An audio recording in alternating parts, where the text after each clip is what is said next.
for a nigga. I don't give a fuck how old she is or how old I am. So if I got a pops, that nigga don't do this. Well, he better do this. That's right. Yeah. But now we're opening the door for all of these parents to start coming out and protecting their kids. If you think that's bad, wait till you see Shedeur. Right, it's about to get worse. He already doing that. We all saw what we saw. You know what we saw. That's elementary school. No. That's all When you a teammate, he push him like, man, like, let's go. He push him like, get off of me. Get off of me. Get off me. No, don't touch me. Was it worth the 30,000? Now? In the moment. In that moment. He was up. You remember? Was it bingo night or was it?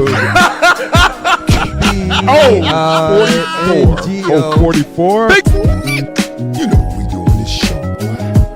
We flow, boy. But keep it high level. This is gonna just give you the beats. And I give you my opinion at the end on all of these topics. But what's going on, the core issue, is the carriage rights fee. First of all, start off the right way. Exactly. Let me start out like this. This is why I'm broke and you got money. This whole Dak Prescott saga. What are those? On the field, I got metric after metric. He's a winner. Okay, he's #1 in all categories for the Dallas Cowboys first 5 seasons. Off the field, unquestionable character. Like, the only thing you got on Dak Prescott is, I am undisputed. Oh, come on. And me playing basketball, and I just want to line up. He's getting up. And show, yeah, we doing this for real. He's first. I want to go rebound. Shoot. This one? Cut that up, baby. This boy, it's wet time. That's what I do. I still don't know why this is a pick, except exceptional play by the defender. Look at that. 2 dudes reaching, and then he comes between them and say, let me split this bunk bed. And I'm out of here. Shotgun snap, slips. Oh, that's something. Sack on your first play ever in the NFL. I know your nightmares came true. You're like, God dang. Oh, yeah, this ain't it. Look at this blitz right here. I mean, he only knows so much what he's reading off stats, off paper. I mean, everything's good on paper.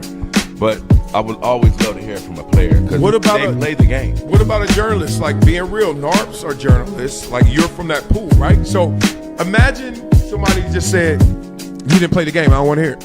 She would have a living room full of people at about 10 p.m. probably every other Friday or Saturday. Come up here and I already know what they want, and I got to sing whatever song. Did you say song. Sing, not rap? You said sing, huh? Sing. Yeah, they ain't trying to hear no rap. They ain't trying to hear no rap. Yeah. Well, you think you can do something with that? Hey man, Michael Jordan too light in the tail.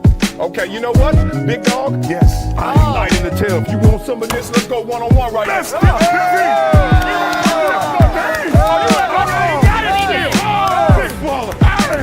Everyone's playing the hits, but I'm a DJ. And one thing I know from my DJing experience is that you don't just play the hits. You play things that people haven't found out about yet. Discovery. Not up to me. I don't have this ego where I'm a buck, talk trash, and be like, yo, I don't like this. I don't like this. I'm gonna be like this. All right, I got enough talent. I got enough belief in me. I know what I want to do. Yep, let me go do it.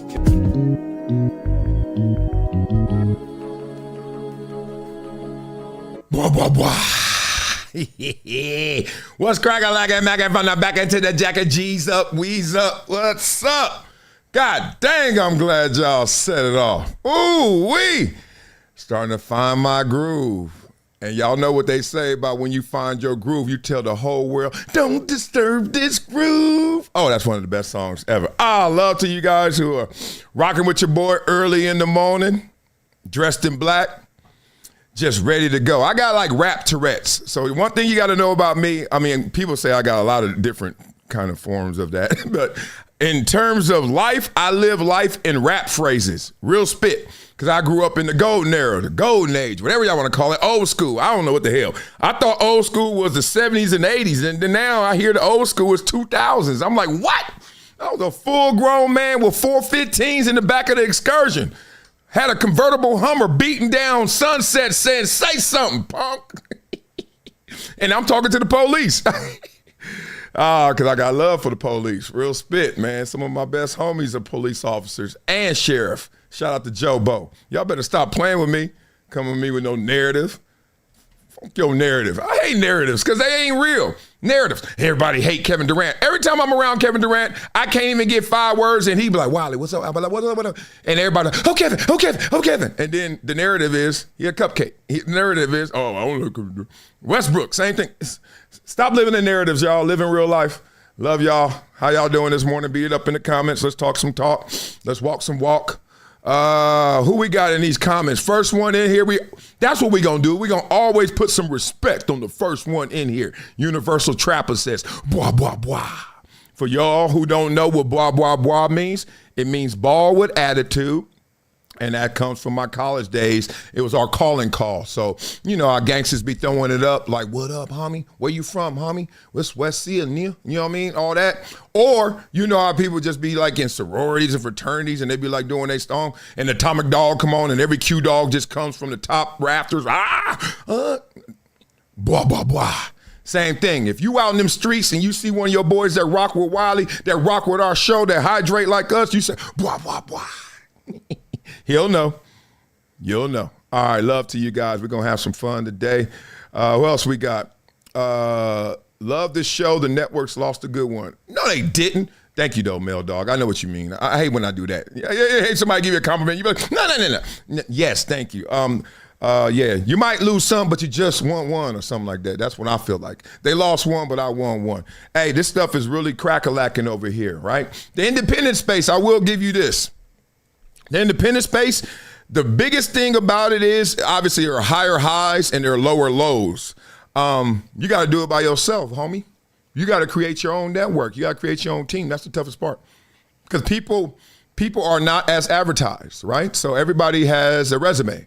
Everyone does an interview. Everyone shows up and is ready and showing their representative. Just like on a date.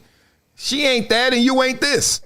But y'all sitting there eating sushi, saying, yeah. You know, you're on your best behavior. You're like, yes. You looking at waiter in his eyes, giving eye contact. You know, normally you don't do that. You be like, man, yeah, let me get the nachos. You know, but now you're on a date. You're like, yes.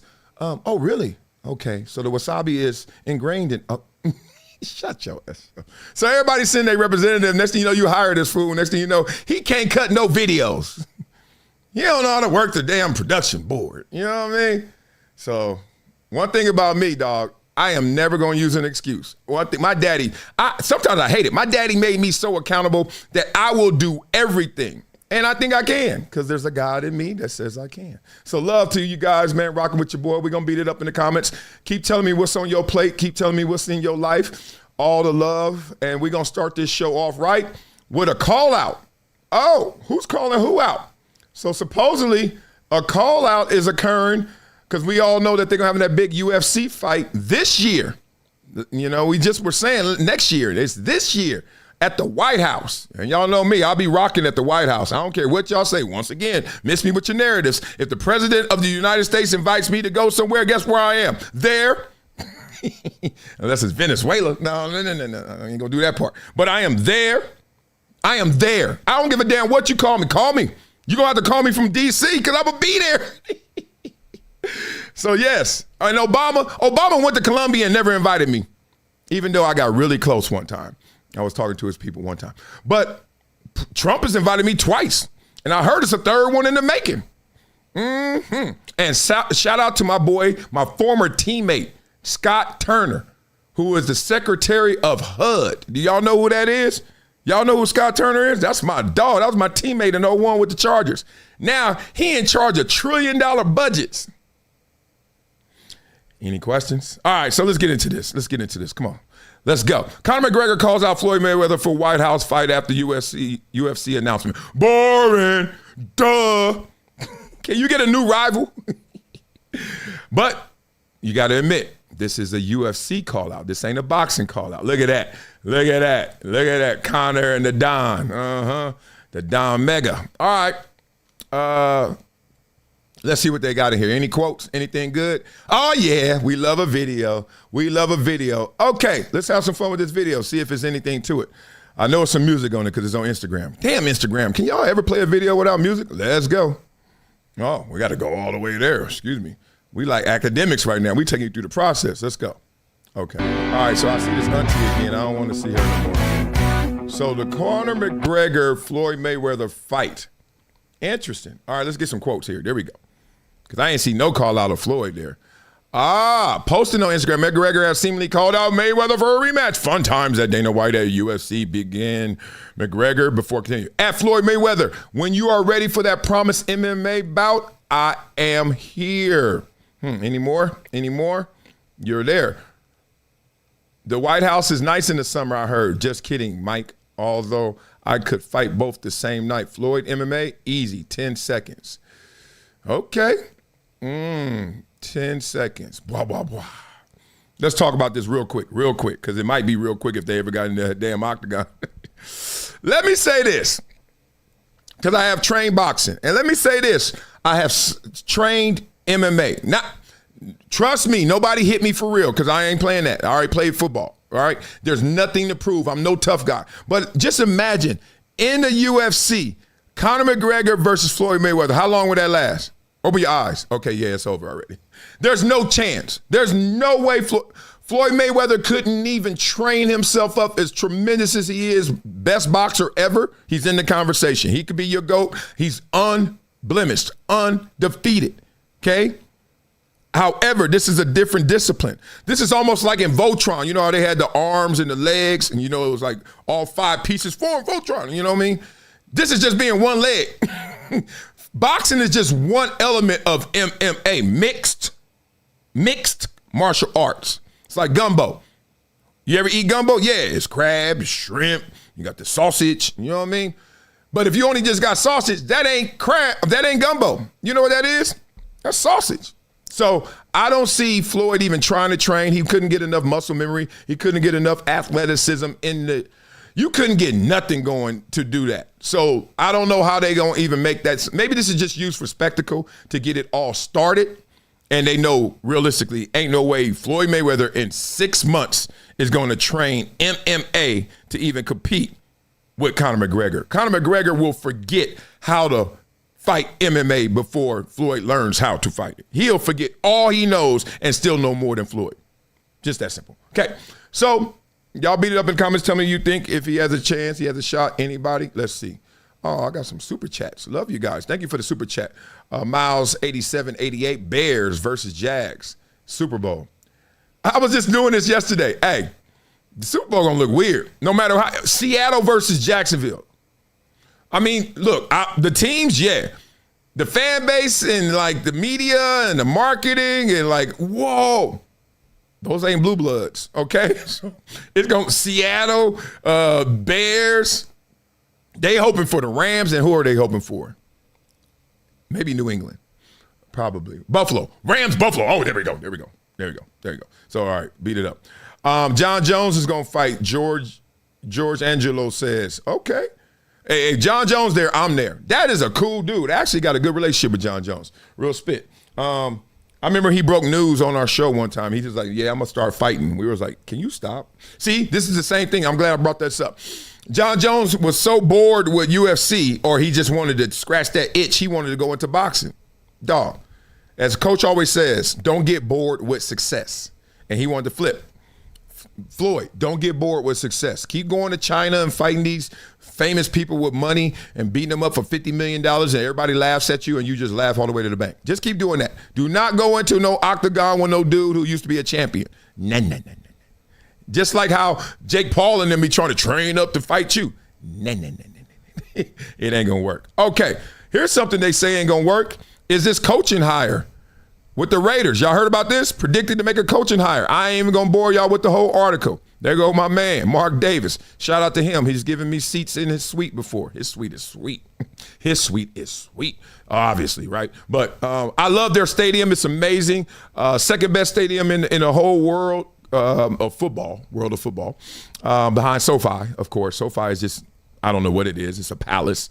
But insane. Best concerts you can go to at Allegiant, but not the best football games because the team is not that good. So guess who they're in running to hire? You ready to see this name? You ready? Here we go. Former New England Patriots assistant and current Minnesota Vikings defensive coordinator Brian Flores has recently been linked to the Raiders job. Let me just start there. He's been linked to several jobs, but the Raiders job because of his relationship with Tom Brady. And everybody who knows Tom Brady is going to be linked to this job as a coach. Simple as that. But we're going to go a little deeper than that, right? On this show, are you an outcast? We like to know a little bit more than that. So there's a lot of conversation about who's going to be the coach with the Raiders, and there's a lot of conversation who's going to be the first pick for the Raiders. Let's continue. Next on the list would be? Well, I would say Vegas, but like that cuts both ways because if you get Fernando Mendoza, and in my opinion, someone like Curt Cignetti, who I think would be a fascinating hire, that could be truly transformational. Whoa. So we'll see how that goes. I think there's a lot of work. Wait. Hold on. You're talking about a package deal for the Raiders with Curt Cignetti? Dan, who says no? Who says no? When you go back over the last 4 years, and nobody knows this better than you do in North American sports. Okay, I'll tell you who says no. I'm going to say the first no. Indiana, they just paid him $90 million. That's a no. That's a hell no. I don't want to go to no Raiders job where y'all just hiring and firing. In Indiana, I can live forever. And I know you want to go to Vegas. Who doesn't want to go to Vegas? But sometimes Vegas is better as a vacation, as a 3-day, 2-night, 3-day. That's the max of Vegas. Other than that, you got a residency there for tax purposes, and it's a good place to live. I can't lie, but I ain't trying to go there to work. Hell nah. That's how you lose your damn security. Stay still. That's one no. You think about the transformational coaching jobs. You talk about Mike Krzyzewski leaving West Point and creating Duke basketball. You could talk about Jim Calhoun going from Northeastern to UConn men's basketball. You could talk about Gino Auriemma and women's basketball. But when you think about where they've been for over 100 years and what he's done in 2 years, I say this a lot, the data is overwhelming that college coaches fail. But what in Curt Cignetti's background would lead you to believe that he wouldn't be successful? Damn. I always look at style. That style works in college. Does it work, with pro players? Great point. So that would be the first thing I would say. Dan, you're a former professional baseball player. You gravitated to coaches who made you better, that would ultimately make you more money. And there's a lot of different styles that work in the NFL across the board. And if Curt Cignetti walked into that building with the credibility he has, and he's won at Indiana University in Pennsylvania, he's won at James Madison, he won at Indiana where no one's ever won before. If I'm a player, this man may be able to put more money in my pocket. I'm going to give him a chance. Going to have to check my Wikipedia page. Mike Tanner. Blah, blah, blah. Okay. So now we're talking a little more in depth about the Raiders. Not just maybe Brian Flores there, maybe Curt Cignetti. That ain't happening. That ain't happening. Ain't no way. Then again, I was wrong about Lane Kiffin, but I wasn't as certain that Lane Kiffin would stay in Ole Miss, and we're going to talk about that a little bit later in this show. But if you're Curt Cignetti, stop playing. Google him. He says, I'm a winner. Google him. You go to the Raiders, I ain't got to Google you. You ain't a winner. You ain't winning. Not next year. Hell no. I don't care if you get your quarterback from college and bring him along in the package deal. He's still going to be a rookie in the NFL. That stands for not for long. When they get rid of top 15 coaches on Black Monday and Black Tuesday, the whole week is black. Ask John Harbaugh. Hell no, I ain't going nowhere. You got to be. Don't even bring my name up if I'm Curt Cignetti, right? But it's okay to bring up Fernando Mendoza because a lot of people are rocking with Fernando Mendoza. Heisman Trophy winner, obviously perfect season so far. We're going to see what he does and continues in the college football playoffs. The favorite, see what he does as the front runner. But not everybody is sold on that. Not everybody. The Raiders, I got people asking me, they're like, yo, so this Fernando Mendoza, like, is he what the Raiders need? And, okay, I watched Mendoza, and we'll talk a little bit more about that game later. But I watched Mendoza there, and Mendoza looks like something I've seen very many times, which is a very good college quarterback. That is not – that I know what the number one pick in the draft looked like. That ain't it. Like, even if you think Cam Ward's not going to be that guy, you look at Cam Ward with the Titans, and you're like, oh, that guy was the number one pick in the draft. Like, you see that. Mendoza?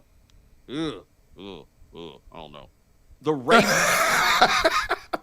Deep analysis by Bomani Jones. But I ain't gonna lie. I have had many thoughts and glimpses of Fernando Mendoza, and it always starts there. When you know the bio, you know the experience. Once I hear that you've switched schools and all that stuff, I'm immediately saying, I wonder if you're running from a problem or are you just running to a solution? Interesting. It's a big difference, right? I benefited from both. In high school, I switched schools. I was running from a problem. I was at a school that great players weren't going to college. Shout out to Tim Holiday, who was all world and didn't go to college, ended up going to a JUCO.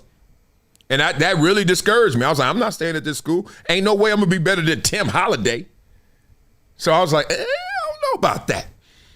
But sometimes you run to a solution. You stay still, right? At Columbia, I was going to transfer to go to Cal with all my boys my junior year. I was big enough, getting bad enough in football that I thought, hey, let me go play with the big boys. Pac-10 at the time, right? I said, nah, I'm going to stay here. This is the solution. So sometimes it's better to leave. Sometimes it's better to stay. But at the same time, he left. So that's how you start with Fernando Mendoza. Then you watch him, and you see the game. And the game is so efficient. It is so high level IQ. It is sorcery out there. This sucker is cooking up magic. If you don't know how to play defense, and playing defense isn't just lining up and saying hit the guy in front of you with a different color jersey on. If you don't know how to switch it up, flip it up, disguise things, trap them, bracket the receiver. If you don't know how to do all that, Fernando Mendoza is going over there like a Rubik's Cube. He literally is doing this, and then he handed to you. All the colors the same.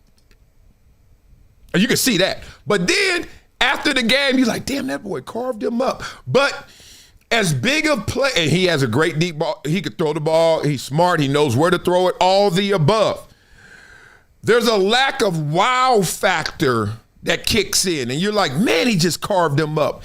But it was a lean and mean one. It wasn't that big, fat, juicy. Sometimes the number one pick got to be fat, juicy plays. Like, woo! Like Mike Vick just running around in circles for 8 minutes and then finally scores. And you're like, damn. You see Cam Ward out there just launching it, and it's going from goalpost to goalpost. We like fat because it tastes good. It's juicy. Got to have a little fat on that steak, right? He ain't got no fat on his steak. Mendoza is lean and mean, getting to the point. And then that post-game press conference. And boy, Russell Wilson said, oh, I thought I taught you something. And Fernando Mendoza said, hold my beer. You taught me something, but I got another level. And this sucker here is cliche king. And I love that in a great way. I love it. I mean, that's authentic. This sucker. Yes, I love life. I love life. I love life. Yes, I'm doing great, and I love my team. Nothing, no more fat. So I understand why you sit there and you get a little perplexed. You're like, I don't know about this dude, man. Right? Because we get seduced. We get normalized to fat, to excess.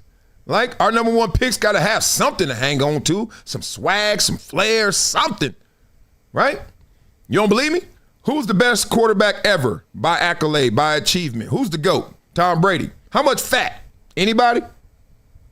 So you don't see it coming, right? That's why nerds rule the world. That's why nerds are the rock stars. You clown them. You don't see it. They ain't cool. They ain't got no friends. They ain't homies. They ain't looking fresh. They ain't hanging out.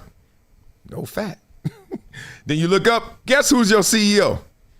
Guess who your CEO is? Oh, no, that's not his name. His name is Nerd. Fernando, brother, you said you talked about his cover zero awareness. Penn State game winner, cover zero. Iowa, winner, he hit game winner, cover zero. And he even told us the other day that he's in the middle of a play and he's like, oh, they bluffed me. They got me. And then he's making a decision later. It's like he gets it. You know, like he. You got to mess with them, man. Like you got to mess with them. You got to do some things that are a little bit unorthodox. You have to consistently change the picture on them. You guys have heard me say this.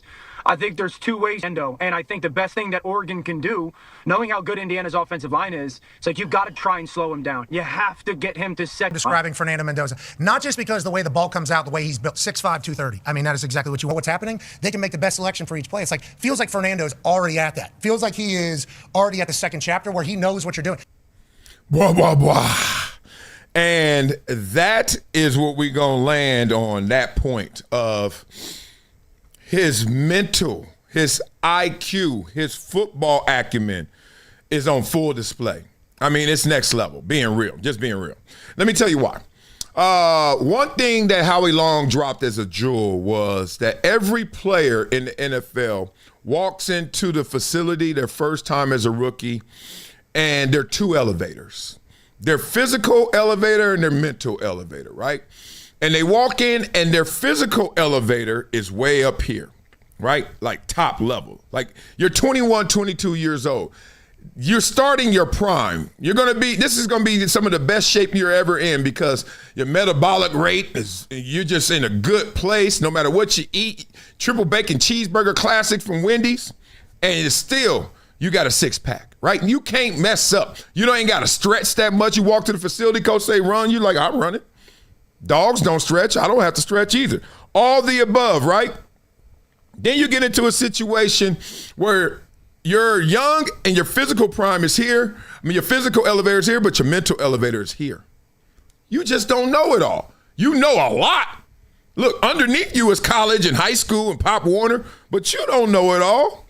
And guess what? As you play them years, this is what starts to happen. 22, 23, 24, you see it. You've been laps around the court, laps around the field, laps around the track. 25, 26. And as he describes it, is when those elevators are right here together, that's your prime. Your mind is up there where your body is. Now, your body had to take a step back, 26, 27, 28. You're still up there. But at the same time, your mind done caught up with it. And then all of a sudden, we know what happens. Then your physical one starts to go low, and the mental one goes up. Then you that old man, but still can spin it. You that old man, but still just know where to step in and get that sack. You that old man who does more with less. And that's what it is. Mendoza is walking in. His elevator mentally is not as low as many rookies, as most rookies. You better put some respect on this dude's name, man. Y'all gonna miss something. Y'all gonna miss something good. I see it. I see it. And I know how we get caught up. We get caught up in the fact this dude is lean and mean, and he's going to ball. So we'll see if the Raiders pick him with the #1 overall pick. I had a birdie tell me this weekend. I forget. I've been hitting the head a lot. CTE, I don't know if it's real or not because I'm alive. They say you can't find out till you're dead, and I'm not going to find out. But I forget some things at times. Here's the thing. Somebody told me he's definitely going to the Raiders, and he was connected to the Raiders somehow. But I got to remember who it was. And I'll tell you when I do. But let's get back to the mentor of Fernando Mendoza, at least off the field. This guy. You know who it is. Russell Wilson. Now, he's going to tell us something that doesn't seem like it's too harmful, right? Doesn't seem like it's too bad. Except this is a rule violation. Duck if you're a New York Giants fan. You guys might be in trouble. You're committed to continuing to play? Oh, yeah. I'm not blinking. I know what I'm capable of.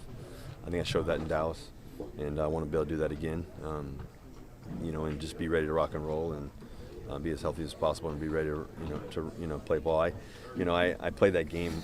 I tore my hamstring on Friday in practice, the last play of practice, and I had a grade 2. I couldn't tell anybody. I had to go and play on it just because I knew the circumstance. I had to play on it, and no matter what, I actually ended up going to the Dallas Mavericks facility training, And what? You ain't supposed to be saying that. You couldn't tell nobody. Why you telling us now? Ooh.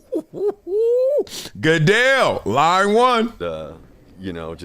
Kept it quiet, just tried to get treatment on it, and just knowing that I probably couldn't run from the goal line to the 10-yard line if I wanted to, but I feel like I got to play this game.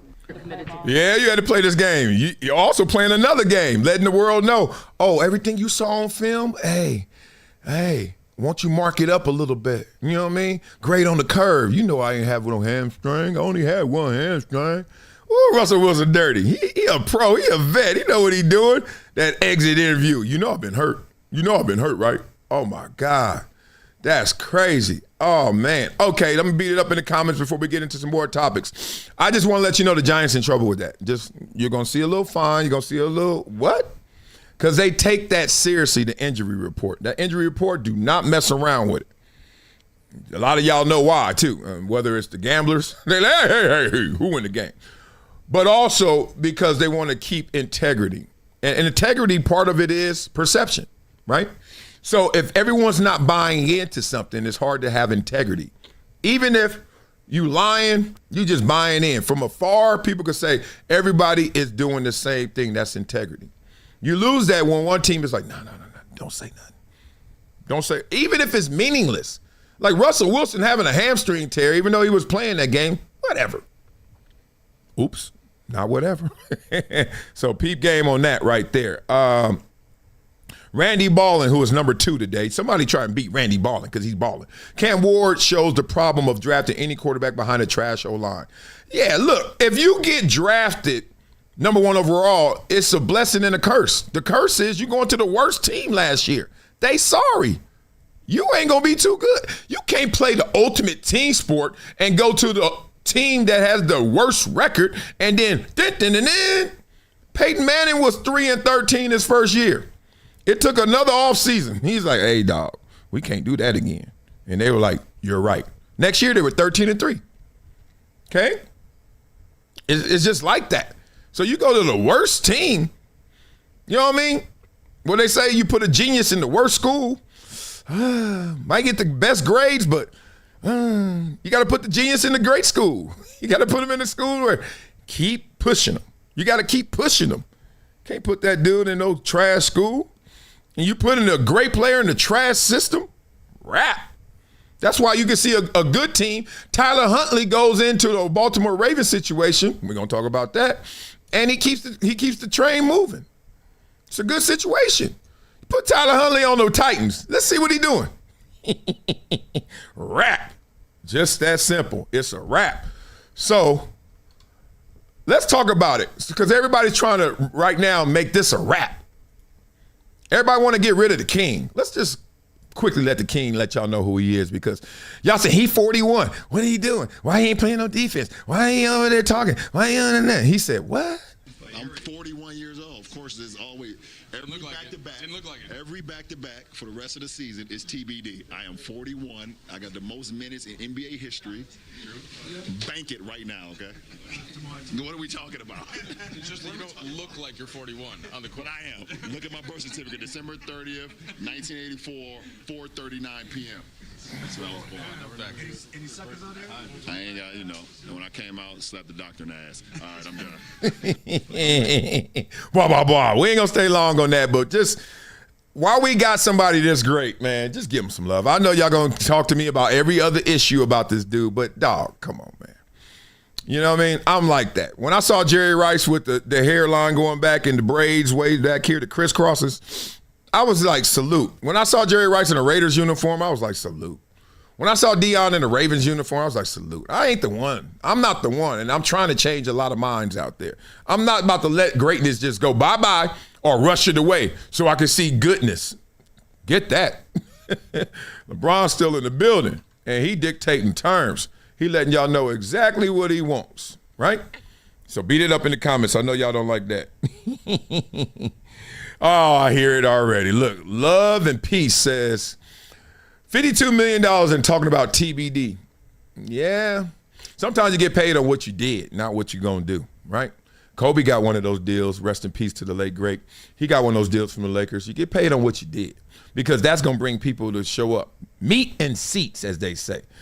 Well, speaking of what you did, Lane Kiffin. Ole Miss is talking crazy. They saying they better without you. Addition by subtraction. Let's go. Do you believe that people should think Lane Kiffin doesn't look good in this? He looks terrible, Greeny. There's no way around it. And he continues to try to look better, and everything he does seems to fail. We talked last week. He wanted to go to the Sugar Bowl, sit with the governor, go on ESPN. Nobody wanted him there. And quite frankly, nobody wants him around anymore. But the idea that he or his administration is not allowing these coaches is patently ridiculous. Now, Greeny, there are a lot of coaches on these staffs. This isn't the old days when you had to break down film and it took 3 weeks. You have so many different analysts, including, how about this? I'm going to try not to get a laugh here in the other room, but Joe Judge is on the Ole Miss staff. He's a good coach if you're an Ole Miss fan. If you're a New York Giants fan, you're probably going to get that guy away from my team as fast as possible. But the point is there are a lot of layers to this, but Charlie Weiss Jr. is the key. He's the offensive coordinator. He's the one that makes this engine tick. Blah, blah, blah. You can just tell he don't like Lane Kiffin. Like, that ain't even it. Paul Feinbaum, like, he ain't even trying to hide it. And if he is, he's a horrible actor. I don't like that kind of analysis. I don't like it. Like Lane Kiffin This is the thing. Everything comes at a price. Everything comes with a cost, okay? So here's the cost. If you Lane Kiffin, you're doing so well at Ole Miss, here's the cost. It's going to cost you Ole Miss to keep me here. Here's the thing. You can't pay everything that I want. Because everything I want is not just money. Everything I want is just not the opportunities that are presented here. You know? Oxford. You know what I mean? There's other things I want. And maybe I don't know what I want, but I am afforded to have that luxury because you want me. Okay? That's why you got to be undeniable. Kobe Bryant, I remember we were talking, he's like, dog, if you're undeniable, you ain't got to talk about nothing else. That's why he had Mamba mentality. His Mamba mentality was really built off of being undeniable. That means you're working so damn hard. You're so prepared. You're so confident. You're so good in production. You're so good that they just can't deny you. So you can wear grills. You're undeniable. You can wear 98 gold chains. You're undeniable. You can show up late to the meetings. You're undeniable. You wouldn't do that because that's how you became undeniable. But the point is, when you are, you can. When you ain't, you beg. Now everybody begging Lane Kiffin, who was undeniable at Ole Miss at least, had the team that wasn't even as good as the team last year in a better position. Y'all begging me, give me a decision. Excuse me?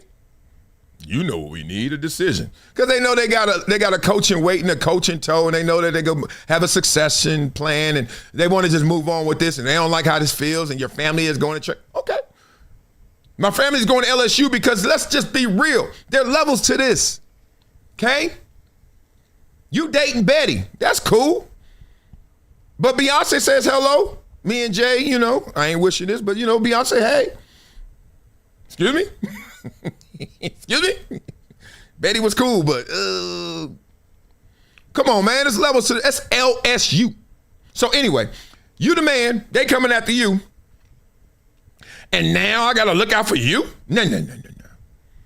Dog, I have been in negotiations where I was the man. For real. When I left Buffalo to San Diego, oh, please. My phone would ring. My phone was ringing just like John Harbaugh's phone was ringing as soon as he got fired. Ring, ring, ring. I was like, hello. How much? What time? I've also been the guy who wasn't the man. That phone ain't ringing. Hello? After Dallas to Jacksonville, it took a week or so. It took a second when I was leaving Buffalo. I've been on both sides. That's why I got this perspective. Be undeniable. When you're undeniable, you ain't even got to pick up the phone. They going to call back. You met that fine girl. You text her. She ain't hit you back. You text her again. You called that girl. You went to voicemail. You know how fast it was. 1.5 rings. Ain't no voicemail, 1.5 rings. She sent you the voicemail. Guess what you do? Wait a day or two. You called her back. Now, when you're on the other end, ain't no fun when the rabbit got the gun, huh? SEC, Feinbaum, Lane Kiffin like, shut up. I take who I want to take when I want to take them because I got them. That's how I live. If not, make him an offer he can't refuse. Can you do that? Because you don't know what he wants. I don't think Lane Kiffin knows what he wants. The dude is on a constant search. And some kids graduate school, you're like, are you going to Wall Street? Are you going to be an associate? Are you going to work 25 hours a day? They're like, nah, I'm going backpacking. Why are you going backpacking? Because I can. I'll be back. Don't wait for me. Trying to tell that grown-ass man what to do. If I want my coaches back, I want my coaches back. I understand. Oh, man, it's petty. Well, you know what else is petty? All the stuff that y'all leaked out about me, all these campaigns about how y'all better off without me, all these kids getting around and Instagramming that we better. Okay. Well, if you better without me, you better without we, because that is me. This is my staff, homie. Oh, now I know. Why can't we make them both work? Nah. When somebody try to sully your name, slander you, put that pressure on you, remember when they were trying to make you lose, because this happens a lot in life. People will put their effort into you losing. And then when they lose, they want mercy. I'm going to say it again. Watch what happens in your life. It happens to me all the time. I'll be like, shut it. When they are trying to beat you, when they trying to make you lose, and then you get him. What's up now, partner? What he saying, boy in the hood? What's up now, partner? Hey, how you doing? Yes, you did. Ha. Don't forget, ain't no fun. Ain't no fun when the rabbit got the gun. All right, beat it up in the comments before we get to this Harbaugh, because, boy, this ain't going to be no fun. We're going to talk about some Harbaugh. Beat it up in the comments. All right, what y'all talking about? Woo. Yeah, Ole Miss is just butthurt. Francisco Aguilera. It really comes off like that. Like, they the ex that just keep blasting, just keep putting stuff on the internet. He was hate. This is what happens in all these relationships, too. They break up, and all of a sudden, everybody got something to say. If you didn't say it, I think it need to be a law, straight up. Hey, Trump, make this a law, federal law. 6 months of road work. Yeah, 6 months on the freeway, orange jacket. If you are in a relationship and break up, you are not allowed to slander that person's name post-breakup. You must do that while you guys are still together. I want that law. Because I hate this all of a sudden. You know what he did 2 months ago? And you stayed? You know what she did? And I forget. Well, then shut it. Straight up. Straight up. Well, some things can't be forgiven. Some things can't be forgotten. And this is a tough one, but let's go. The NFL broke this news yesterday, and we all was like, whoa. Because it wasn't even on Black Monday. It was Black Tuesday. Ravens part ways with head coach John Harbaugh. Breaking. First thing I was thinking is like, damn, I wonder if Jim going to call him and be like, hey, what you doing for the playoffs? You are his brother. That's hilarious. What would he do? So we got a lot of reaction off of this. I know I was surprised, if not shocked. Part of it was literally it took a day or so. If it would have happened right after the game or Black Monday, I would have been like, yeah, people been whispering about this. But it didn't.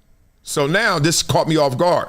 But then Tony Dungy, thou art thee, will break this down. He said, I can't believe what things have come to in the NFL. John Harbaugh has coached the Baltimore Ravens for 18 years. He took them to the playoffs 12 times. He won a Super Bowl for them. The last 4 years, they were 10-7, 13-4, 12-5, 8-9. They made the playoffs 3 straight years and missed this year because their kicker missed the game-winning field goal on the last play of the season, and he was fired? I'm sorry, but I don't understand. Good luck, Baltimore, in finding a better coach. You ever been in that position where sometimes you're not even looking for better, you're just looking for different? And I think that's where Baltimore is. Ain't no way they woke up saying we doing better. Ain't no way they woke up on that Tuesday saying we doing better. I think they woke up and said we doing different. Simple as that. Okay? So then that turns into John Harbaugh giving one of these. You know what this is. I'm not going to bore y'all, really. You know what this is. I love everybody. Thank you for everything. You treasure the family, everything, respects. It was an amazing 18 years, blah, blah, blah, blah. The obligatory, oh, yeah, I loved everything here. Didn't think this was going to happen, but it's here. I'm looking forward to the future. Okay. Not dissing John Harbaugh, just like, we know what that is, right? So then they start highlighting things. Oh, you know how it goes. They always splits, right? Fernando Mendoza, number 1 overall pick. He looks amazing. Another person saying, I don't know about this dude. Same thing with Harbaugh. Same thing with everything in this world. Let's go. John Harbaugh is a thin Mike McCarthy with better PR. Wow. Didn't expect to read that. At the funeral, people talking trash. That's how people roll in this world now. John Harbaugh, then Mike McCarthy, let's read. A good but not great head coach that won a Super Bowl 13 plus years ago with help from future Hall of Famers. Well, that's usually how you win a Super Bowl. You got some great players. I digress. The back half of their tenures feature plenty of disappointing playoff exits, getting out-coached despite the better roster. And look at that, 180 and 113 with 13-11 playoff record. Okay, interesting. So now, you know, on this show, we like to go a little deeper than that, see what they talking about. Take a quick glimpse at John Harbaugh over the years, okay? And see if we see anything that really could tell us this moment was coming. Okay, 08. First year Aaron Rodgers was starting too. Random. 11-5. Who this coach? Glad we got him. 9-7, still good. 12-4, 12-4. This one you eating right here. Yeah. Super Bowl champion. Now, here's the problem. A lot of white over here. Too much white. Anyway, they That was a 10-6 year. 8-8 still. No losing seasons yet. Okay, we got one. 5-11. Somebody get hurt? Something happened. 8-8, 9-7. Still no losing season. 10-6, 14-2, 11-5. 8-9. Why didn't you fire him then? Why didn't y'all fire me then? Same record as this year. What happened, boo-boo? You know what I mean? Whatever. You don't get fired then, I guess, because they're like, look, when the last time you had a losing season? 6 years ago? Okay. So let's do this again. 1, 2, 3. And then when last time you had a losing season? 4 years ago? 10, 13, 12. And y'all fire them. Like I said, they ain't looking for better. They're looking for different. And sometimes different can get more. Can get more out of you. Real spit. Sometimes that happens. So I want you to look all time. Who is this dude? Look at this. Let's start up here. Number 1, look at these names. Shula, House, Belichick. Come on, man. Andy Reid. Even got old on Belichick, right? Right now, Andy Reid is starting to get into, he went from stable to, critical condition. I don't know. People starting to ask, you coming back next year? They're going to start asking. If they don't ball next year, Andy Reid is getting there. Landry, you know what happened to him? Jimmy Johnson showed up, new ownership. Jerry Jones said, peace. Lambeau, I think they named the field after him. Paul Brown, Marty Schottenheimer, I played for him, late great. Chuck Noll, look at these names. Then you got the greats that are still active. That's why I give flowers. Mike Tomlin, baller. Dan Reeves, you know what happened. Y'all see that documentary, Elway? Yeah, Dan Reeves, little beef with Elway. They said we got to pick the young gunner over you, Dan Reeves. And he went to Atlanta, still balled out. Chuck Knox, come on, man. Seattle all them years, silly. Sean Payton, John Harbaugh, Mike McCarthy. Some say it passes you by. Some say, nah, they just want to throw another pitch. They just want to see it look different, right? So this is what's happening. This is what's going on right now. In the first 45 minutes after John Harbaugh was fired this afternoon, his agent, Brian Harlan, said he received calls from 1, 2, 3, 4, 5, 6, 7 NFL teams expressing interest in his client. Currently are 7 NFL head coach openings, including Baltimore's. Hold on. Did y'all catch that? Ooh. What that song, ZZ, was it ZZ Hill? Cheating in the next room with some things be assumed. My grandma used to play that song all the time. Gotta go loud, I don't even know the words. I just remember it growing up.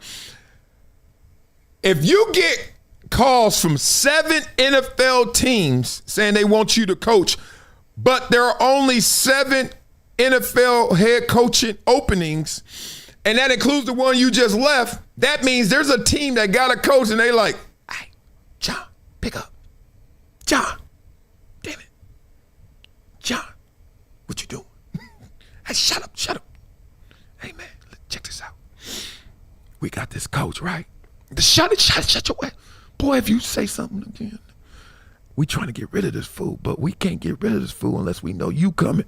And I know you got a lot of options, but I don't want you to look at that like that. I want you to look at it like this. Take this job right now, and I fired that fool yesterday on real, on all I love, homie. Somebody cheating. Beat it up in the comments. Which team is cheating? Straight up. One of these teams got a coach, and they like, we don't want him. Ooh, I can't even think. Which team? We got to do this real quick. I can't believe I ain't even see this coming. Why keep coming? Let's go. I always call this the academics. He be typing on that. I'll be loving that. Okay, here we go. NFL teams. Let's go. Teams. Okay, good. Okay, Dolphins. That's an opening though. No. It's not. Oh, we found him. That was quick. Okay, let's go. They didn't fire Mike McDaniel. They might. Patriots just these are over. I ain't even gonna go through it. I ain't gonna bore y'all. It's gotta be them. It gotta be the Dolphins. Ooh, Stephen Ross is like, pick up, John, pick up. Oh boy, but beat it up in comments. What y'all think? Yeah, it's gotta be the Dolphins, not the Lions. Chill. John Jones, chill. It ain't the Lions. Dan Campbell, my former teammate. Nah, he doing a good job up there. Just this year is a little struggle. That's it. Man, that's crazy. They got rid of a dude who got everybody calling, every team, including a team that ain't even needing a coach. Continue. What happened up in Baltimore? Havens reporter Jamison Hensley has been covering the team for 26 years. He joins us now. Jamison, what can you share with us about this surprising news with John Harbaugh? Yeah, David, I spoke to someone close to John Harbaugh just minutes ago. He said... Well, I tell you, you never get the celebrity, you never get the star to say this stuff. We just did that, 2 shows ago. It's always someone close to. So take this with a grain of salt, but still, let's listen. That John is at peace with this decision.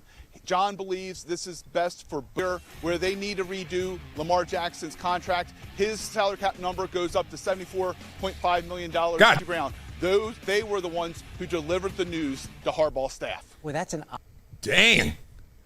Blah, blah, blah. See, on this show, we go into these reports because we know these reporters and we know what they're reporting. Okay, here we go. One thing is I am certain of, can't prove it, but I know this is fact. Harbaugh ain't all in on Lamar Jackson. And I don't think it's because he doesn't believe in his talent and his skills. I think he thinks it is too difficult to win what he needs to do in the playoffs with that style. What that really means is he can't find the coordinators to unlock that guy. Right? Styles make fights who you're fighting. Styles make fights on how you're fighting. Floyd Mayweather mastered the shoulder roll, right? Talk as an itty bitty. Okay? Floyd Mayweather, counterpuncher, waiting for you to do something. Defense first. Hey, kick off. They flip the ball. Nah. We want to kick the ball off. You win the coin toss. No, we want to kick the ball off. That's Floyd. You go. Wow. Why'd you go? Go again. Wow. Bow. Okay? I think John Harbaugh was sitting there saying, man, how many more years? Because he ain't going nowhere. He's a 2-time MVP. Should have been 3. He's insane. This is no slight to Lamar Jackson. It just means sometimes, like everybody, you date somebody who's amazing, but they weren't amazing for you or you weren't amazing to them. It just didn't go. You ever heard that? You ever been through that? You ever get that call or that text or you see that on Instagram? You're like, damn. Oh, they refined themselves. I think Baker Mayfield's a perfect example. And walk with me here. A lot of people talk about Kevin Stefanski and they say he ain't a good coach because he had Baker Mayfield. Now look at Baker Mayfield in Tampa. No. That ain't how you're supposed to look at that. You know how you're supposed to look at this? Baker Mayfield needed to be humbled. Baker Mayfield was a whole different mental, whole different dude when he was in Cleveland.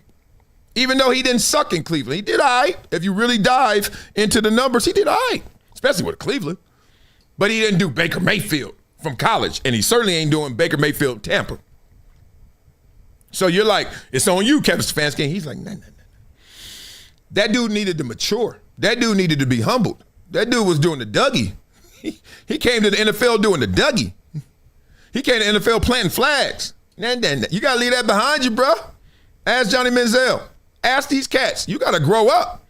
You fighting grown men with bellies. Ain't nobody trying to hear all that.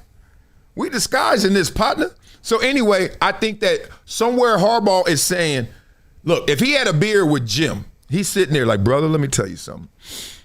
You know you got it good. You got Herbert.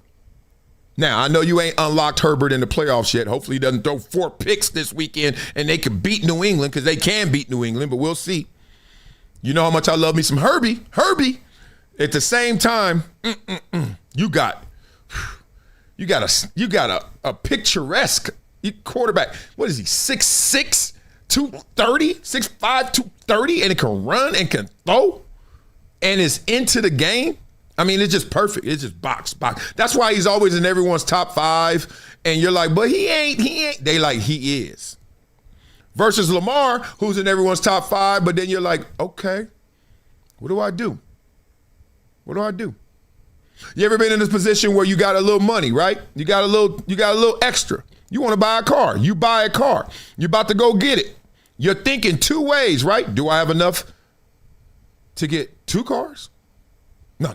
I need a day-to-day car. Damn, I want that car though. But that's a convertible. I can't have that. I got kids. Okay. Damn, it's a 2-seater. I can't get that. I got kids, right? You talk yourself out of something that is fresh just because you need the 3rd row. So now you try to make all these SUVs better than they are. Gas guzzlers. Or, oh no, I want a Tesla. Damn, it costs a grip. The Model X, it costs more than a Cybertruck. Got more seating too. What you gonna do? See what I'm saying? It's always a cost. You got this fresh ass. What's the point? Would you have a Bugatti and drive it every day? That's how they look at Lamar Jackson. He that fresh, but it's like, what? These coordinators, they ain't caught up in calculation of how to deal with that. He ain't Josh Allen. He different. Lamar can flick it. Lamar can play. But I will say this. Most coaches come from a school or a coaching tree where they learn countless hours, the same muscle memory of the system and philosophy that they have.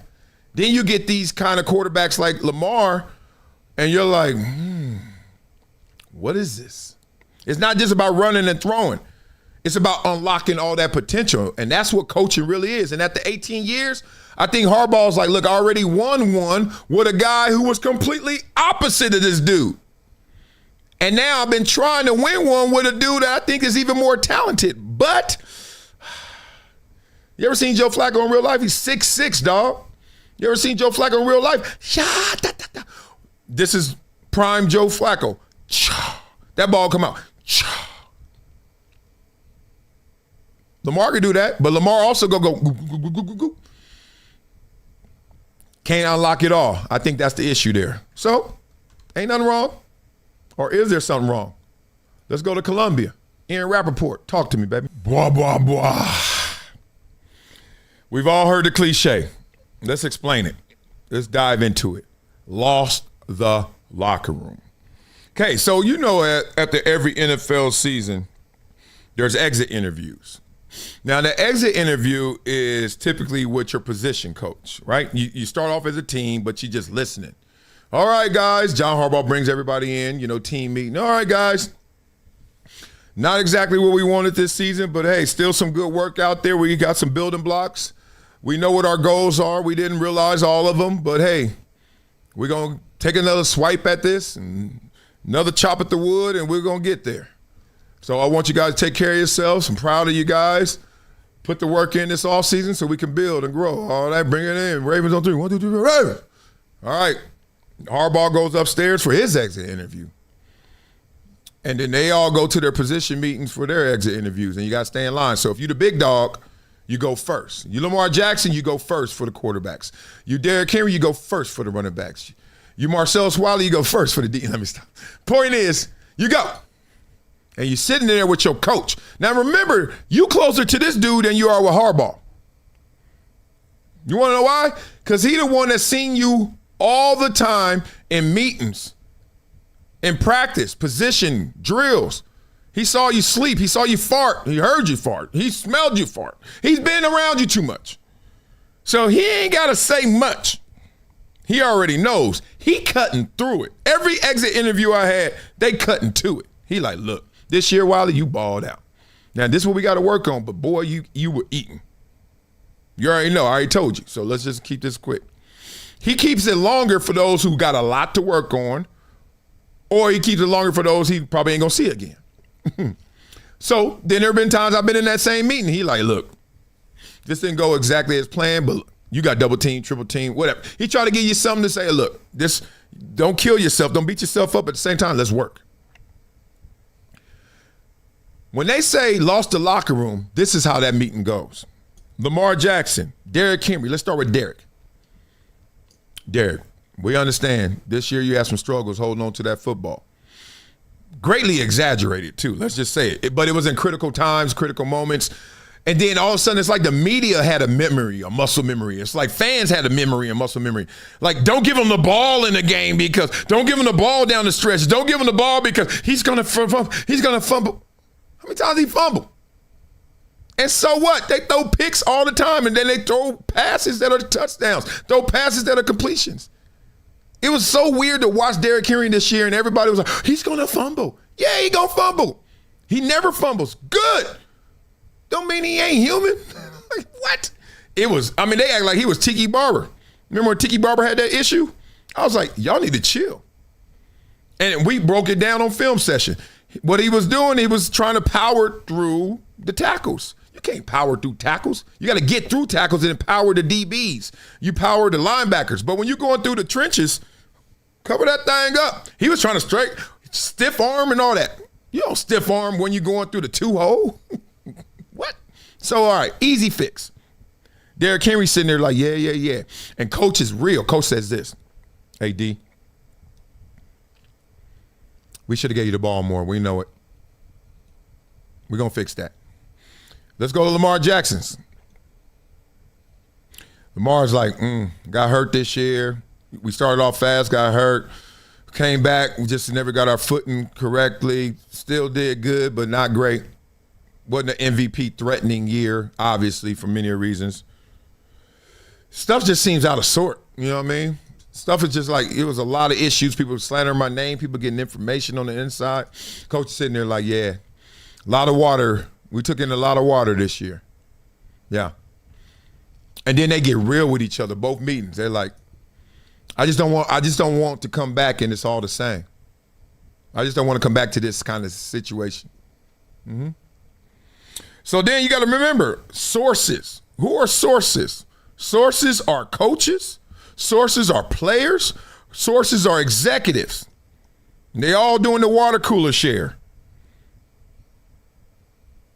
And they saying the real, just like you and your group text. Everybody would be fired from all their jobs if the group text was leaked, right? Same thing in an NFL facility. Come here. Hey, man, we can't do this again. But then you go to your exit interview if you're John Harbaugh, and guess what he says? The worst thing you can say when everybody is whispering, we can't run this back like this.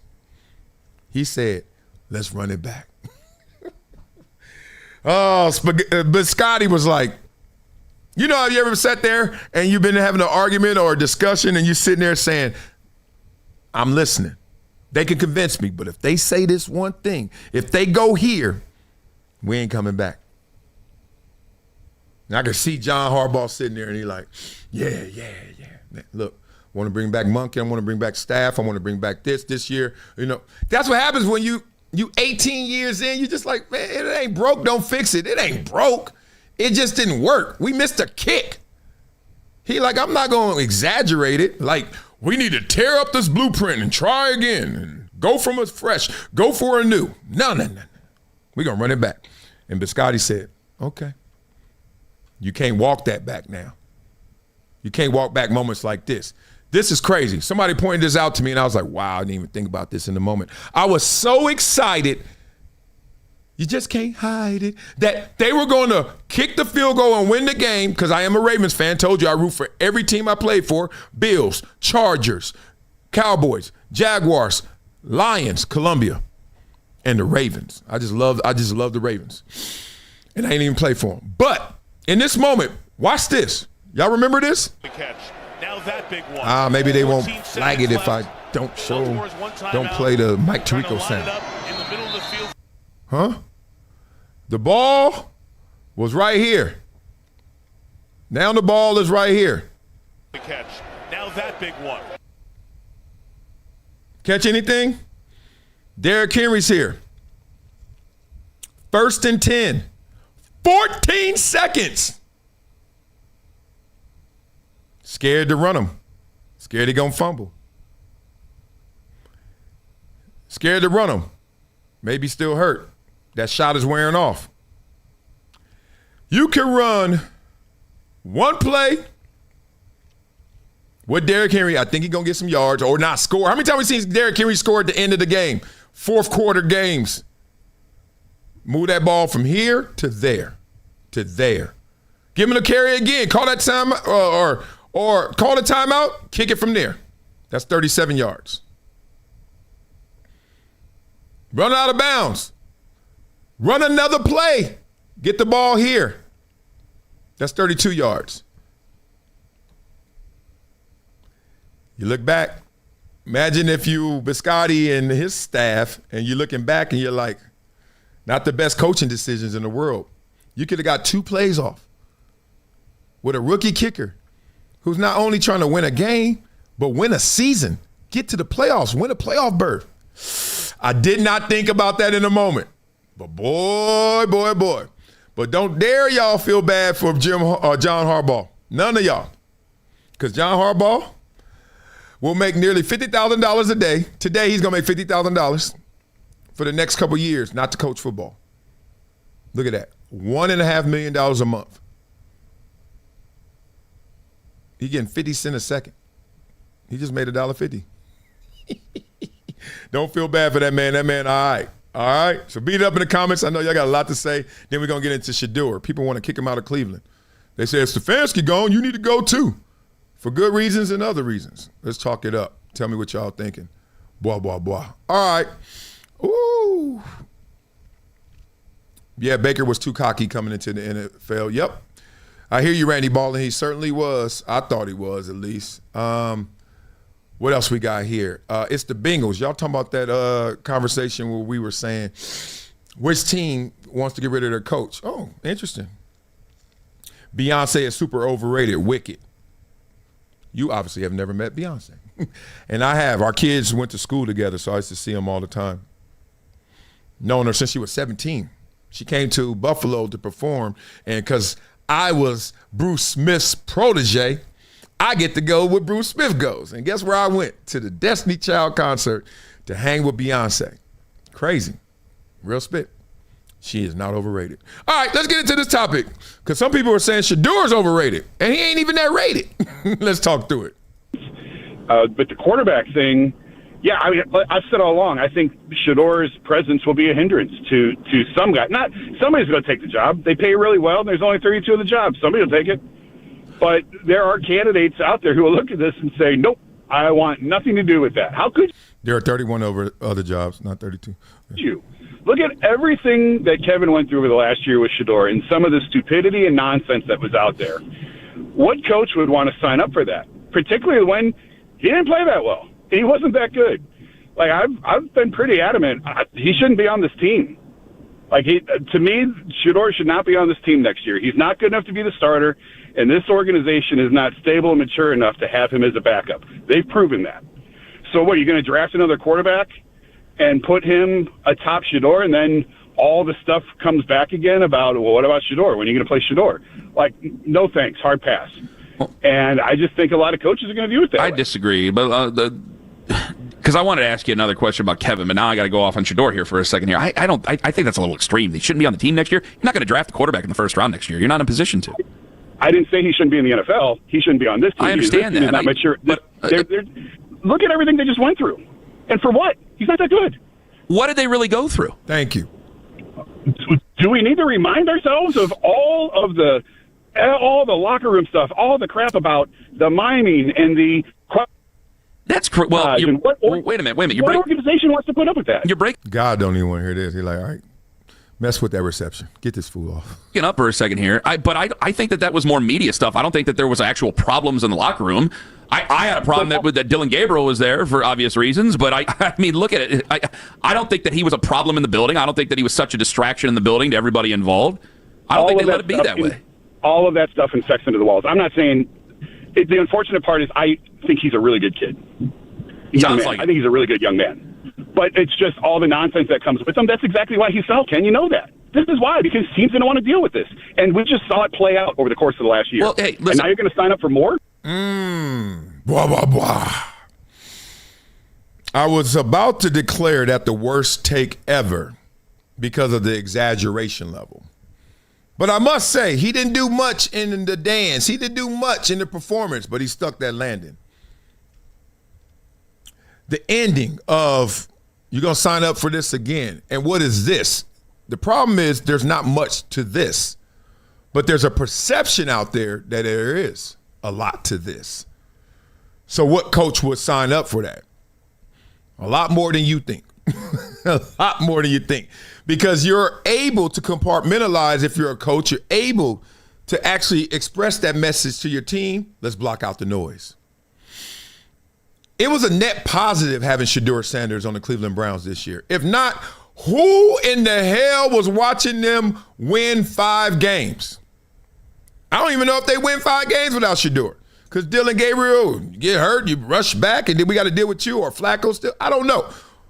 We sitting there watching them get the sack record. Come on now. You tune into the last game, like, oh, he got 22. Let's see. You know? So I don't like that take. But let's talk about a little bit of what he is saying. He's saying, look, every time I saw the guy, he did a meme. What was it? The mime. That lands on Shedeur, not the organization. Here's what happened in Cleveland. It's very simple. It's obvious that Andrew Berry and Kevin Stefanski were rocking together in many ways, but not always. And I think it started when Deshaun Watson came. Kevin Stefanski, not a Deshaun Watson fan in terms of him fitting into his philosophy. He already had success. I don't need you to push all the chips in the middle and give this guy the most guaranteed money ever.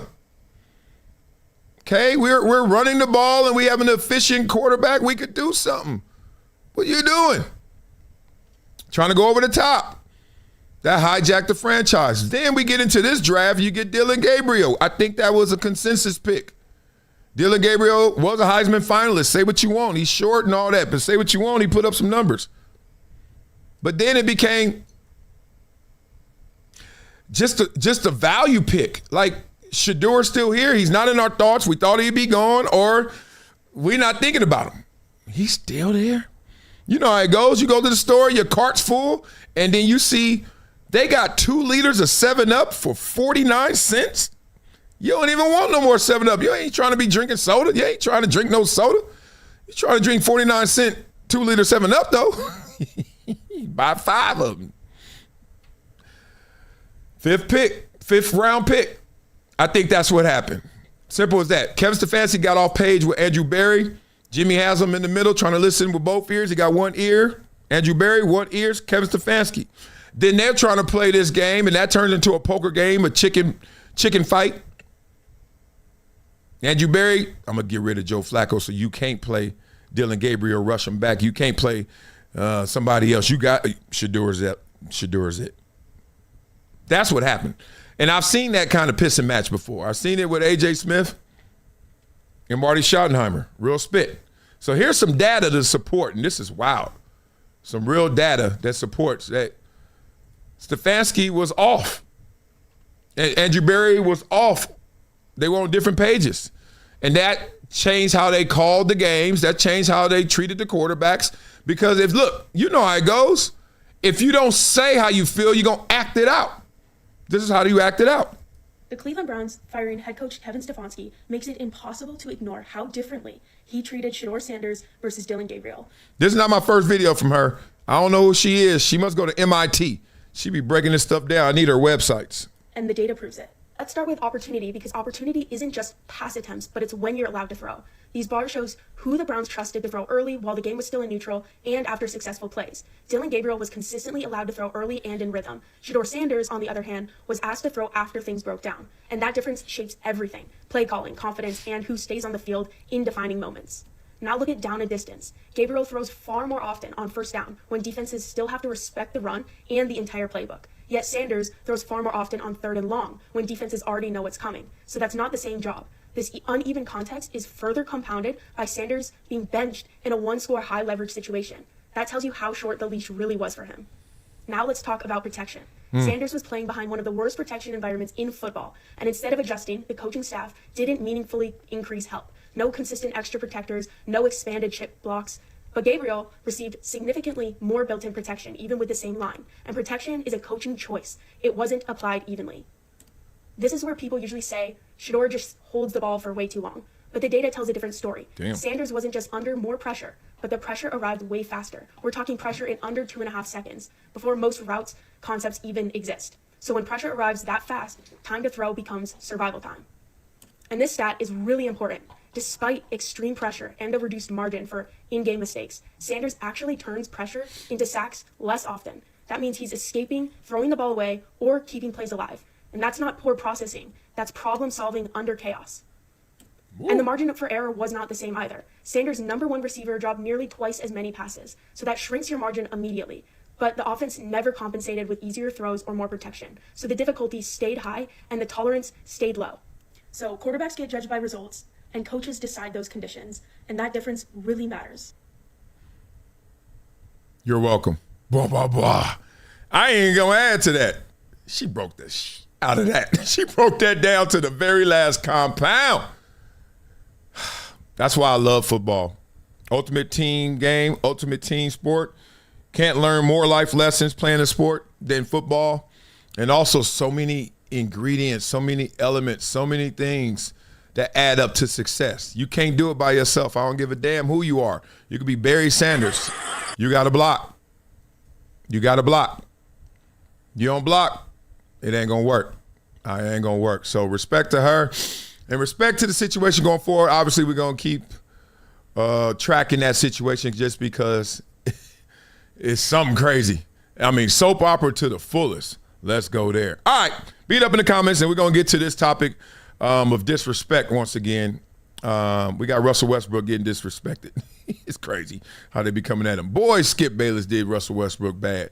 People think it's open season on this dude. Oh, man. I ain't going to go in these comments. Y'all talking about old topics. What part of the show are y'all on? Oh, man. Okay, here we go. Randy Ballin says, the deliberate sabotage of Shedeur narrative is a bit extreme.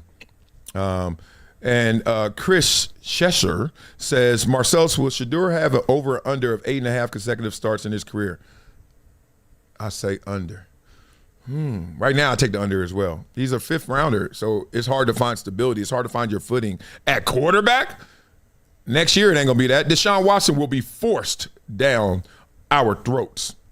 Forced to play. He's making the most money guaranteed ever. He got to play. So I don't think next year as well, unless he gets hurt. Let's see. All right, look at this. That's a future Hall of Famer. That's a dude that's balling this year. Don't matter. These youngsters heard Skip Bayless growing up. Disrespect is real. During a free throw, Russell Westbrook and Ryan Rollins got into it. Things got pretty intense, so let's break it down. With 30 seconds left, the Bucks had a 17-point lead. They had just missed the three, but Rollins grabbed the offensive rebound and went up for a dunk. That's when Westbrook decided to contest the shot, resulting in Rollins having a black eye. Rollins also confronted Westbrook, who pointed at the clock, basically implying that the game wasn't over, but Rollins decided to talk back. Knowing Westbrook, he took it personally.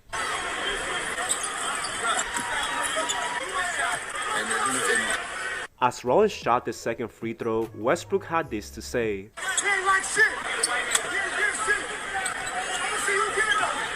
On the way back, the two kept talking and Westbrook just wasn't letting it go. Zach LaVine ended up drawing a foul and the banter continued. This time, the Bucks bench decided to intervene and Westbrook clapped back.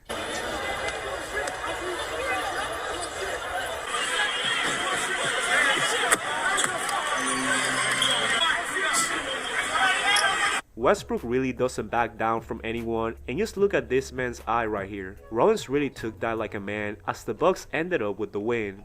Yeah, they ended up with the win, blah, blah, blah, but I remember I had this argument where people were, and I don't think I'm right in these arguments. I just know what I feel and think. Like I still walk around with reverence, some deference. Like some people don't get it. Like, I ain't got smoke for everybody. Because some people just have out-earned getting the smoke. like, leave me alone, dog, right? And I wouldn't even test certain people. So I said as a youngster in the league or somebody trying to prove themselves, or especially if I'm a rookie, I ain't got that kind of smoke for a future Hall of Famer. I'm like, let him be. Because he's done what I want to do. So I'm never going to give him smoke. But everybody else on my level, here you go. Now, people disagree with me because they were like, dog, as soon as you make it pro, everybody gets it. Everybody gets the smoke. And I'm like, oh, okay. Well, I didn't know that. All right. Well, if everybody gets it, then don't get mad when everybody gets it. Because sometimes people are like, oh, you sound petty. You sound bitter. Why are you messing with them? They try to twist it on you like this. Most definitely. You know what I'm saying? A place that I didn't want to leave. And my first time being,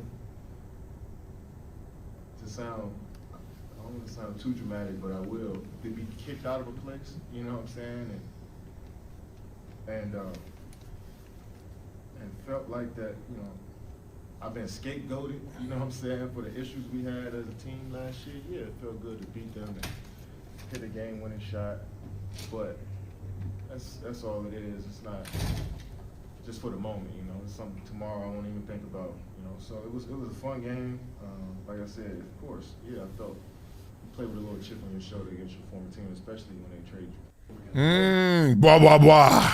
So, hey, everybody can get the smoke. Westbrook can get smoke from Hollis. Okay. Well, Kevin Durant can give some smoke back to the Phoenix Suns for trading them. Right? During a free throw, Russell Westbrook. Hey, man, you already did your part. Right? Right? No? Don't get into likability. Don't get into that conversation of, oh, what I like, I'm going to agree with, and what I don't like, I'm not going to agree with. Now let me put y'all to the test. This is the ultimate one.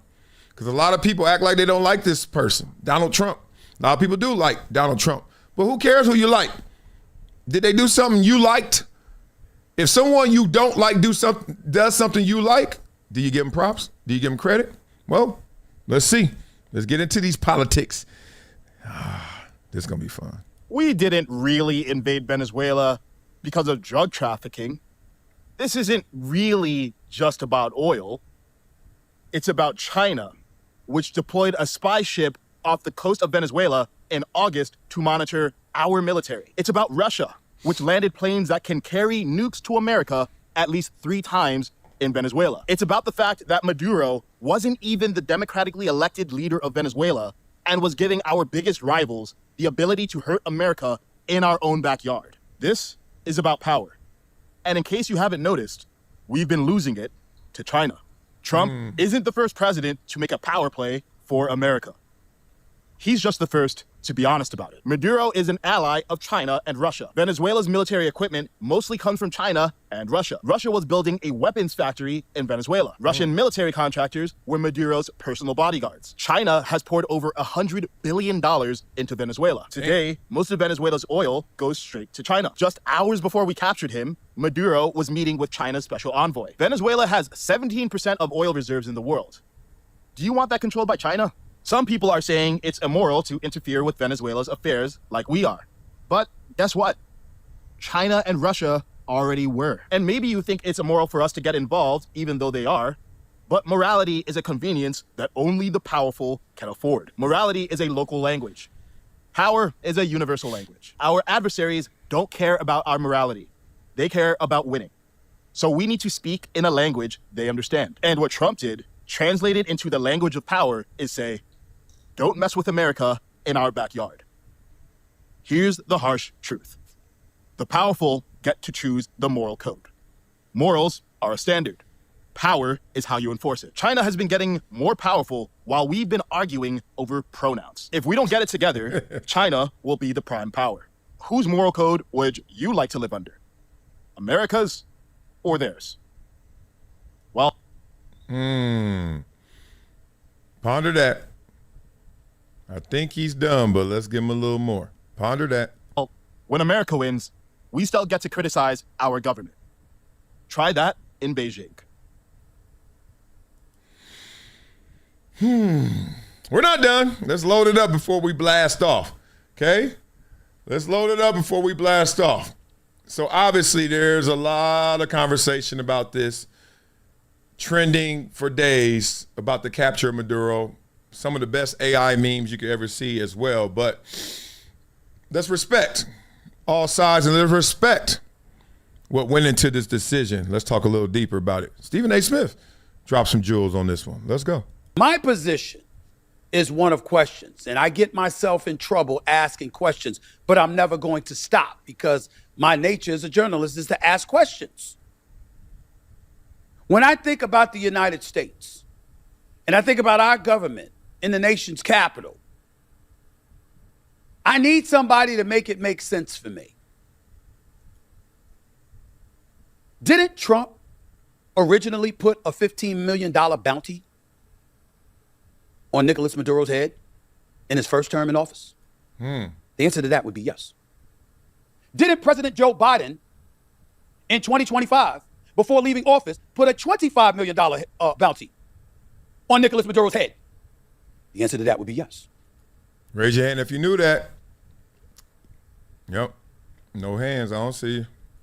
Didn't President Trump come back after putting the $15 million bounty on Maduro's head, after witnessing Joe Biden put a $25 million bounty on Maduro's head, up the ante by increasing that bounty to $50 million? The The answer to that would be yes. So if we as a government, crossing party lines, mingling with other administrations in terms of mirroring their agenda as it pertains to this specific individual, if that is what happened, what's the problem? Blah, blah, blah. Well, the problem is what we started this conversation off with is the likability factor. And that's the power of media. The media has the power to make a decision. And it could be the same decision from two different sides. It could be the same decision because obviously with the capture of Maduro, it's been an effort from both sides for many a years. But the story always starts in present day, and then it gets colored in by who do you like? What do you like? How did you vote? So you insert yourself into conversations that objectively you can see all parties involved were trying to capture President Maduro. But nobody wants to give that any air, give that any energy. They want to just say, hey, good job or horrible job, because I don't like you, even though you did something we all were trying to do. So if you look at this situation, just be careful. And I think what Stephen A was trying to say is let's measure our level of liberty. Let's measure our level of freedom, of expression. Because we are in a country right now where we're still able to talk about our leader in not so flattering ways. And our leader goes out there and does something that's bipartisan, that has been underworks for several years, many years. And we're still allowed to not support that. But if he doesn't do this, and it never comes to a head that President Maduro is captured and never put in proper control, put in proper respect, you know what happens? You know what happens to us? Do you want to know? Do you want to be under rule? Do you want to be under that situation of surveillance? I don't think so.